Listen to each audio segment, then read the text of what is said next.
my name is Tyler Lehman, and today I'm going to talk to you about Habitica. Just some quick info on Habitica. Habitica is a phone or computer game where you are a character and you try to get to the highest level by completing tasks. Overall, I think this game's a pretty good game. It has its ups and downs, but the first theory I'd like to talk about in this game is self-determination theory. What this theory is it's breaking down into three different ways of how humans are motivated to do something, and those three ways are autonomy, competence, and relatedness. With that being said, I'd like to talk about autonomy, the right to choose. In this game, it thrives on it. First off, you can choose any kind of pet and then any kind of color. And in this demonstration I show right here, I have the cactuses. I almost have all the colors done. I have 8 out of 10. It's a fun little thing to try for. Next is the habits, dailies, and the to-dos. All of them you have the right to pick anything you want. It can be as simple as drinking a cup of water to a hard thing like going to the gym. Lastly in this is I'd like to talk about the class. The class is brought to you at level 10, and you can be any of these 4 characters. It's just something that gives you different kinds of perks, and it's a fun kind of choice to pick. Next would be competence. Competence is the ability to do something successfully, and in this game, you have a lot of competence because you can choose easy tasks like feeding the fish or drinking a cup of water, and that just gives you the momentum to keep playing this game. Competence is another good thing for this game because it can be a super easy task, and it just makes you feel good. Lastly, for self-determination theory is relatedness, and relatedness is a pretty good one for this one as well because you can be in a party with friends, you can even do challenges with everyone around the world, or even your skills can start helping for your party or challenges to help everyone else out around. For my example, I have the rogue, and the rogue has tools of the trade, which gives people perception, extra perception, which gives them more chance of getting that cool loot of a golden egg or something really fun to show as your character.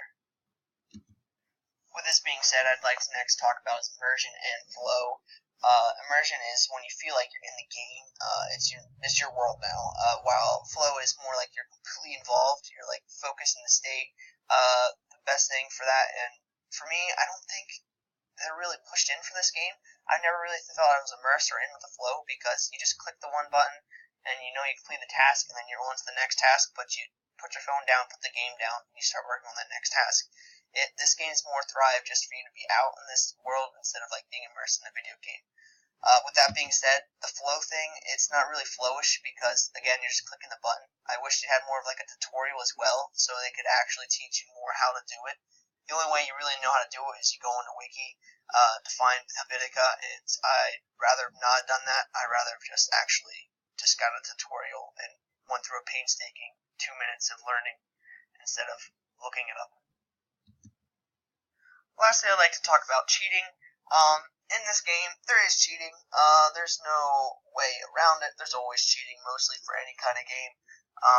There's always a clever way to figure out a glitch or anything, but in this game, it's just plain out simple to figure out how to cheat. For example, the tutorial, there's no tutorial since I talked to you about that. You have to go learn on Wiki, and with the Wiki, they show you in one spot how to cheat as well, and I really dislike that because it's sort of like when you're going in a tutorial, and they're like, here's how you play, but also here's how you cheat, and then it makes it just not really the fun of the game. When you know how to cheat right away, the game just gets over much quicker, and you have no purpose to play the game anymore. So I'd rather actually learn the hard way and figure out like how to do stuff and get to that level 100 without figuring out how to cheat, but you learn that right away, and I really dislike that. With that being said, there's not really a pay to win.